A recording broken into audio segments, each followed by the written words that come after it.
మన లాస్ట్ వీడియోలో ఆబ్జెక్ట్స్ గురించి నేర్చుకున్నాము. ప్రోటోటైప్ అంటే ఏంటి చెప్పాను. And object related interview questions ప్రాపర్‌గా చెప్పాను మామ. అవి చాలా ఇంపార్టెంట్. ఆ వీడియో చూడకపోతే ఆ వీడియో చూసి ఈ వీడియో చూడు మామ. ఈ వీడియోలో ఓన్లీ మనం అసెస్మెంట్సే చేద్దాము. ఓకేనా? అసైన్‌మెంట్ చేద్దాం. ఓకేనా? ఇక్కడ ఫస్ట్ అసెస్మెంట్ ఏం చేద్దాము అనంటే మామ, నేను ఒక ఆబ్జెక్ట్ క్రియేట్ చేశాను. అండ్ ఆబ్జెక్ట్‌లో ఉన్న ప్రాపర్టీస్‌ని డాట్ నోటేషన్ ఎట్లా వాడాలి అండ్ బ్రాకెట్ నోటేషన్ ఎలా వాడాలనేది క్లియర్‌గా చెప్తా మామ. ఓకేనా? ఇక్కడ లెఫ్ట్ సైడ్‌లో కోడ్ పెట్టిన చూడు మామ. కార్ అని ఒక ఆబ్జెక్ట్‌ని క్రియేట్ చేశాను మామ. ఆ కార్‌కి ఒక బ్రాండ్ అనే ఒక ప్రాపర్టీ యాడ్ చేశాను. అండ్ ప్రైస్ అనే ఒక రెండో ప్రాపర్టీని యాడ్ చేశాను మామ. ఓకేనా? బ్రాండ్ వచ్చేసి టయోటా అంట. ప్రైస్ వచ్చేసి 1,00,000 అని పెట్టాను మామ. ఓకేనా? ఇక్కడ కన్సోల్ డాట్ లాగ్‌లో నేను ఫస్ట్ ఏం వాడుతున్నాను మామ, డాట్ నోటేషన్ వాడాను. కార్ డాట్ బ్రాండ్ అని వాడాను. ఓకేనా? ఆ బ్రాండ్ తెలుసుకోవడం కోసము. ఓకేనా? ఇప్పుడు కార్ ప్రైస్ తెలుసుకోవాలనుకుంటున్నా. ఇప్పుడు ఏం వాడుతున్నా, బ్రాకెట్ నోటేషన్ యూజ్ చేస్తున్నా. బ్రాకెట్ నోటేషన్లో ఏం చేస్తాను, స్క్వేర్ బ్రాకెట్లో పెట్టి డబుల్ కోట్లో ప్రైస్ అని రాశాను. అప్పుడు ఏమవుతుంది, ఆ ఆబ్జెక్ట్లో ఉన్న ప్రైస్ ఎంత అనేది ప్రింట్ అవుతుంది మామ. 1,00,000 అని ప్రింట్ అవుతుంది. ఓకేనా మామ? క్లియర్ కదా? నాకు తెలిసి అర్థమైంది అనుకుంటున్నా మామ. మనం సెకండ్ అసెస్మెంట్కి వచ్చేసాము. డైనమిక్గా ప్రాపర్టీస్ని ఎలా రీడ్ చేయాలి అనేది క్లియర్గా చెప్తాం మామ.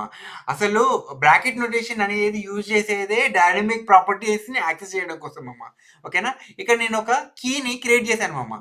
ఆ కీ వచ్చేసి నేమ్ అని పెట్టాను. ఓకేనా? లెఫ్ట్ సైడ్లో కోడ్ పెట్టాను చూడు మామ. యూజర్ అనే ఆబ్జెక్ట్లో నేమ్ వచ్చేసి సీత అంట, ఏజ్ వచ్చేసి 25 అంట మామ. ఓకేనా? ఇప్పుడు console dot log of user square bracket పెట్టి ఆ కీ ఇచ్చాను మామ. కీ అంటే ఏముంది, వాల్యూ నేమ్ అని ఉంది కదా. ఆ యూజర్లో ఉన్న నేమ్ అనేది ప్రింట్ అవ్వడం కోసము ఇలా రాశాను మామ. ఓకేనా? ఇప్పుడు అవుట్పుట్ చూడు మామ, సీత అని ప్రింట్ అయింది మామ. ఓకేనా మామ? ప్రోటోటైప్ అంటే అది ఇన్హెరిటెన్స్ని ఇంప్లిమెంట్ చేయడం కోసం యూజ్ చేస్తారని చెప్పాను కదా మామ లాస్ట్ వీడియోలో. ఈ ప్రోటోటైప్ కాన్సెప్ట్ చాలా ఇంపార్టెంట్ మామ. సింపుల్గా చెప్తా. ఏం లేదు మామ, ఇక్కడ నువ్వు ఒక క్లాస్ని క్రియేట్ చేయాలి అని అనుకున్నావు, ఒక టెంప్లెట్ని క్రియేట్ చేయాలి అనుకున్నావు. దానికోసం ఇక్కడ ఫంక్షన్ని వాడుతున్నావు మామ. ఓకేనా? ఫంక్షన్ అని చెప్పి ఒక పర్సన్ అనే ఫంక్షన్ని క్రియేట్ చేశాను. ఒక పారామీటర్ పాస్ చేస్తున్నాను నేమ్ అని చెప్పి. ఓకేనా?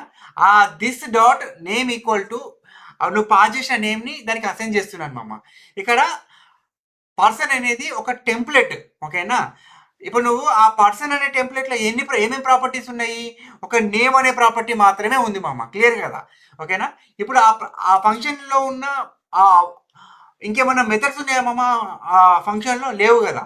సో ఫంక్షన్స్ ఏం లేవు, కానీ నువ్వు ఒక కొత్త ప్రాపర్టీని యాడ్ చేయాలనుకుంటున్నావు. ఓకేనా? నేను ఈ కేసులో నేను ఒక మెథడ్ని యాడ్ చేయాలనుకుంటున్నాను పర్సన్ అనే మెథడ్కి. ఓకేనా? ఆ పర్సన్ అనే మెథడ్కి నేను ఒక ప్రాపర్టీని, అదే ఒక మెథడ్ని ఎలా యాడ్ చేస్తాను, person dot prototype dot greet అని చెప్పి నేను ఒక కొత్త ఫంక్షన్ యాడ్ చేస్తున్నాను మామ. ఇక్కడ లెఫ్ట్ సైడ్లో నేను కోడ్ పెట్టాను చూడు మామ. నేను ఈ రకంగా ప్రోటోటైప్ డాట్ గ్రీట్ అనే మెథడ్ని యాడ్ చేశాను. ఓకేనా? ఇప్పుడు ఒక కొత్త ఆబ్జెక్ట్ని క్రియేట్ చేస్తున్నాను మామ, పర్సన్ది. ఓకేనా? Constant p1 equal to new person of Ram పంపించాను మామ. ఓకేనా? ఇప్పుడు p1లో ఆల్రెడీ ఏముంది, రామ్ అనే వేరియబుల్లో నేమ్లో స్టోర్ అయి ఉంది. ఓకేనా? అదే ఆబ్జెక్ట్కి మనము ప్రోటోటైప్లో నువ్వు గ్రీట్ అనే ఫంక్షన్ కూడా యాడ్ చేసావు. సో p1లో నువ్వు ఇప్పుడు చెక్ చేసుకుంటే మామ, p1 డాట్ గ్రీట్ అనే మెథడ్ని కాల్ చేస్తే ఆటోమేటిక్గా గ్రీట్ అనేది హలో రామ్ అని ప్రింట్ అవుతుంది మామ. ఓకేనా? ప్రింట్ అయిందో లేదు చూడు, రైట్ సైడ్లో పెట్టాను. క్లియర్ కదా మామ నీకు? ఈ రకంగా నువ్వు ఒక క్లాస్ అనేది, ఫంక్షన్ అనేది యూజ్ చేసి క్లాస్ని క్రియేట్ చేసావు. ఆ ఫంక్షన్లో ఒక దిస్ డాట్ నేమ్ అన్నావు కదా, అది ప్రాపర్టీ లాగా బిహేవ్ చేసింది. ఓకేనా? పర్సన్ డాట్ ప్రోటోటైప్ డాట్ అని చెప్పి నువ్వు ఎన్ని ప్రాపర్టీస్ అన్ని యాడ్ చేసుకోవచ్చు మామ ఇంకా. ఓకేనా? ఆ రకంగా ప్రోటోటైప్ అనేది యూజ్ అవుతుంది మామ. ఓకేనా? ఇది ఇంపార్టెంట్ మామ, ఇది గుర్తుపెట్టుకో. ఓకేనా మామ? ఫోర్త్ అసెస్మెంట్కి వచ్చేసాము. ప్రోటోటైప్ చైన్ ఎలా వర్క్ అవుతుందని క్లియర్గా చెప్తా మామ. ప్రోటోటైప్ చైన్ ఏం లేదు మామ, సింపుల్. నువ్వు ఆల్రెడీ చెప్పాను కదా మామ, ఇన్హెరిటెన్స్ అని చెప్పాను కదా. ఓకేనా? ఇక్కడ నేను ఫర్ ఎగ్జాంపుల్ నేను ఇక్కడ లెఫ్ట్ సైడ్లో కోడ్ పెట్టాను చూడు మామ. యానిమల్ అని చెప్పి ఒక క్లాస్ని క్రియేట్ చేశాను. ఓకేనా? యానిమల్ అనేది ప్రతి ఒక్క యానిమల్ ఫుడ్ అయితే తింటాయి కదా మామ, ఈట్ అని. అది ఈటింగ్ అనేది ఒక ఫంక్షన్ మామ. ఓకేనా? క్లియర్గా పెట్టాను. ఓకేనా? అండ్ నెక్స్ట్ ఏం చేశాను, ఒక డాగ్ అనే ఒక ఇంకొక ఫంక్షన్ని క్రియేట్ చేశాను మామ. ఆ డాగ్కి నేను ప్రోటోటైప్ అని చెప్పి దాన్ని ప్రోటోటైప్ చైనింగ్ ప్రకారము డాగ్ అనేది ఒక ఎనిమల్ కదా మామ, ఆ ఎనిమల్ని యాడ్ చేస్తున్నాను డాగ్కి. ఎలా యాడ్ చేశాను, dog dot prototype equal to object dot create అని చెప్పి యానిమల్ డాట్ ప్రోటోటైప్ అని ఇచ్చారు మామ. ఓకేనా, ఇది మీనింగ్ ఏంటంటే మామ, ఇప్పుడు ప్రతి ఒక్క డాగు యానిమల్ అవుతుంది, క్లియర్ కదా మామ.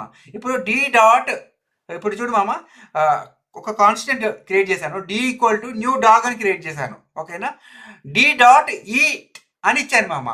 ఈట్ అనే ఫంక్షన్ ఎక్కడ ఉంది, యానిమల్లో ఉంది, డాగ్లో లేవు. కానీ అది ఎలా వచ్చింది, ఇది ప్రోటోటైప్ చైనింగ్ అంటారు మామ.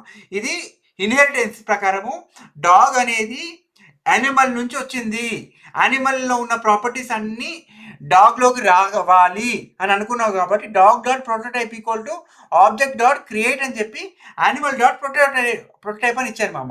ఈ రకంగా ఇస్తే అది యానిమల్లో ఉన్న ప్రాపర్టీస్ అన్ని డాగ్లోకి తెచ్చింది. ఓకేనా, ఇది డాగ్లో ఆ ప్రాపర్టీ ఈట్ అనే ఫంక్షన్ లేదు కాబట్టి ప్రోటోటైప్ చైన్ ప్రకారము ప్రోటోటైప్లో ఉందేమో అని చెప్పి అక్కడ చెక్ చేసుకుని అక్కడ ఉంది కాబట్టి అది ఆ మెథడ్ని కాల్ చేసింది మామ. క్లియర్ కదా మామ.